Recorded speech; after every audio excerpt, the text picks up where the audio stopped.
वर्षापासून हा आम्ही करताना अनेक चांगलं वाटतं विद्यार्थ्यांना वाटते आणि वयोवृद्ध लोकांना सक्रिय वाटतो. हा कार्यक्रम गेल्या अनेक वर्ष आणि पुढे हा चालूच राहील.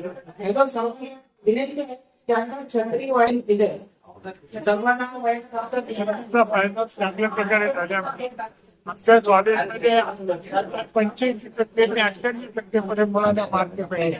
हा आम्हाला आनंद आहे आणि म्हणून याच्या पुढे शिक्षण गेल्या पाड्यामध्ये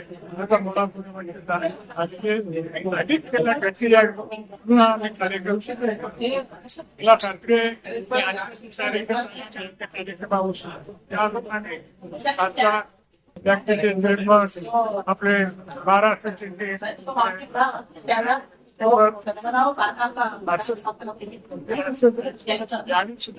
चांगल्या प्रकारे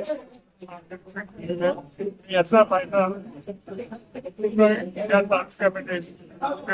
झाल्याशिवाय आणि मला एक प्रामाणिकपणा जो आहे तो प्रामाणिकपणा कमी होण्याच्या दृष्टीने सर्व सरकारने आपला मार्ग काहीतरी फरक पडेल आणि राज्यामध्ये सुद्धा शक्ती होण्याकरता चांगले लोक सत्पणा द्यावी असे साताराने आम्हाला देणगी दिली आणि एअर कंडिशन हॉल बांधण्याचं आम्ही झाल्याशिवाय राहणार नाही. जरी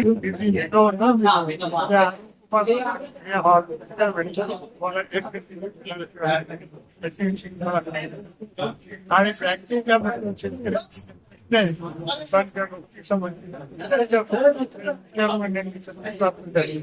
आणि तो करेक्शन चालू आहे त्याच्या संबंधी मला मिळाली म्हणून डायरेक्ट सगळं या ऐकलेल्या नोकऱ्या भेटतील वातावरण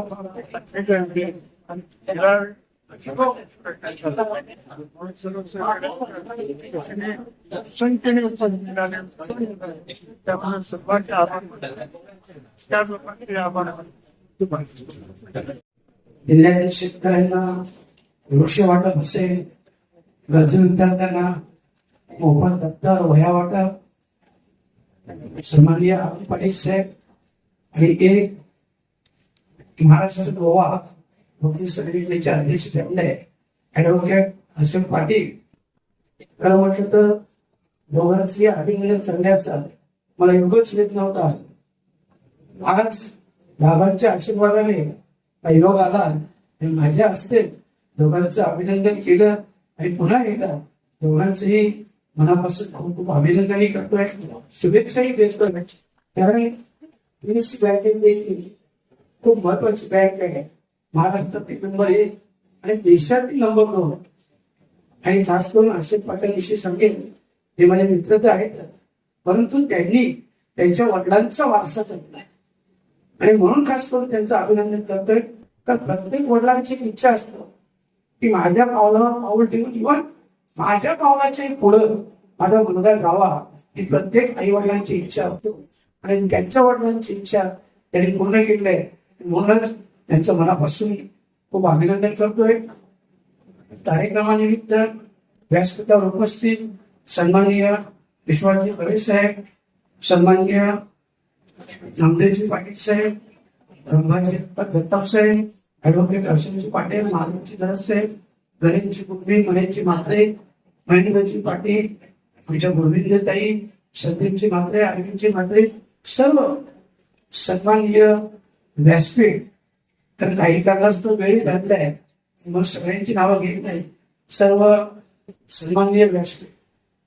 सगळ्यात पहिले तर सातत्याने 33 वर्ष हा कार्यक्रम आयोजित केला जातो आणि म्हणून याचं सगळं श्रेय आपल्या सगळ्यांचे बाबा सन्माननीय अशोक पाटील साहेब यांना जातो आणि त्यानंतर अरुण पाटील साहेबांना जातो. म्हणून दोघांची मनापासून खूप अभिनंदन करतोय.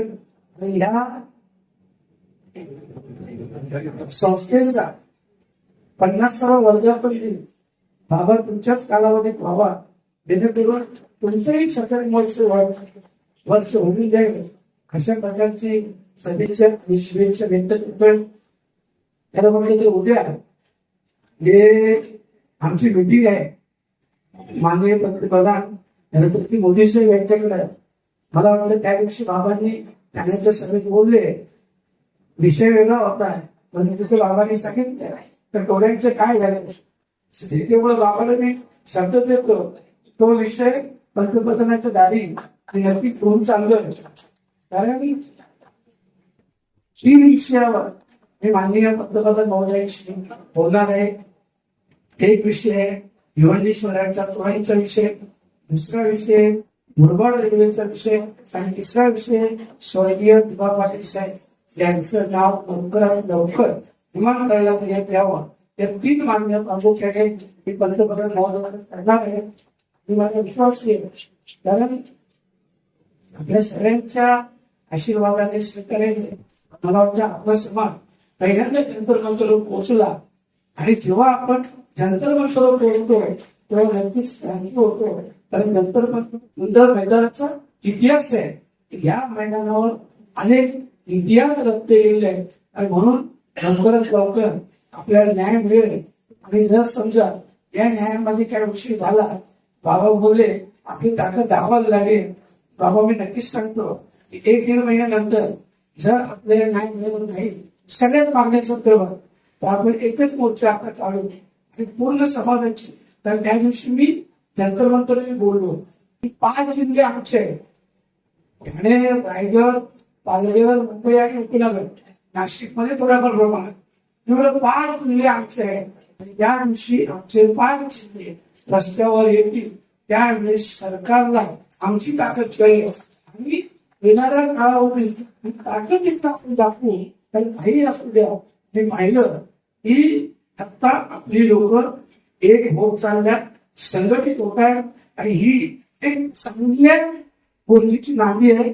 जेणेकरून मी सांगतो आपला समाज हा संघटित चांगल्या गोष्टींचा स्वीकार करत आलाय, सगळ्या लोकांचा सन्मान करत आलाय. म्हणून ते सगळे जिल्हे एवढे मोठ्या प्रमाणात डेव्हलप झाले. जर आपली नकाराची भूमिका असली तर डेव्हलप झाले असते का? म्हणून ही आपली चांगली भूमिका आहे आणि एक ना एक दिवस नक्की आपल्या सगळ्यांना एकही व्हायला लागेल आणि आपण होईल. आपल्या त्यांची नांदी आहे पण त्या अडचणी बाबांना येणार नाही. म्हणून बाबांच्या नेतृत्वाखाली आपण लवकरात लवकर अधिवेशन संपल्याबरोबर हे आंदोलन उभं करू. काही गोष्टी मी आजही सांगतो, बऱ्या राजकीय अडचणी असते पण मी दिलेला शब्द मी कधीच विसरत नाही, कधीच विसरत नाही. हे लक्षात ठेवा, राजकीय अडचणी असतील त्या अडचणीवर मात करू आपण नक्कीच पुढे जाऊ, लोकांना न्याय देऊ एवढंच आजच्या दिवशी सांगतो. आणि या कार्यक्रमाच्या निमित्तानं मला बोलवलं, दरवर्षी लोक बोलायचे तेव्हाही मला मानसन्मान व्हायचा आणि म्हणून त्याबद्दल पाटील साहेब असतील आणि आता अरुण पाटील साहेब हे सगळे तुला सांभाळतात, त्यांचं मनापासून आभार व्यक्त करेल. म्हणून संपूर्ण अगोदर या अरुण पाटील साहेबांना सांगेल, धरे साहेबांनी सांगितली एक वेळ होती बाबांची, असं नाहीये ही वेळ कधी संपत नाही. कारण ती आज ही वेळ आहे म्हणून मी खासदार म्हणून तुमच्या समोर बोलतो हेही लक्षात ठेवा. फक्त अरुण पाटील साहेबांना सांगेल सर तुमचं भाग्य आहे तर तुम्ही अरुण पाटील साहेबांच्या प्रती जन्माला आले हे तुमचं भाग्य आहे. आणि त्यांनी बाबांचा रोग एक तास त्यांच्या करा त्या आजच्या जिल्ह्याचा राज्याचा इतिहास तुम्हाला कळेल. मला वाटतं भविष्यात बाबांसाठी तुम्हाला काम करायचं असेल तर या सगळ्या गोष्टी तुम्ही सगळे होणं गरजेचं आहे. बाकी राजकारण आपण वेगळ्या ते चालत असतो. हे काय समजतं मी पुन्हा सांगतो की येणाऱ्या जिल्हा परिषद निवडणुकीत आता कदाचित आम्ही सत्तेत जाऊ पण जरी गेलो तरी येणारी जिल्हा परिषद निवडणूक ही शिवसेनेसोबतच मी लढेल. कारण त्यांच्या घरात सहकार्याने मी इथपर्यंत लागलं. म्हणून काही गोष्टी आयुष्यात पाळायच्या जेणेकरून भविष्यासाठी आणि राजकीय दृष्ट्या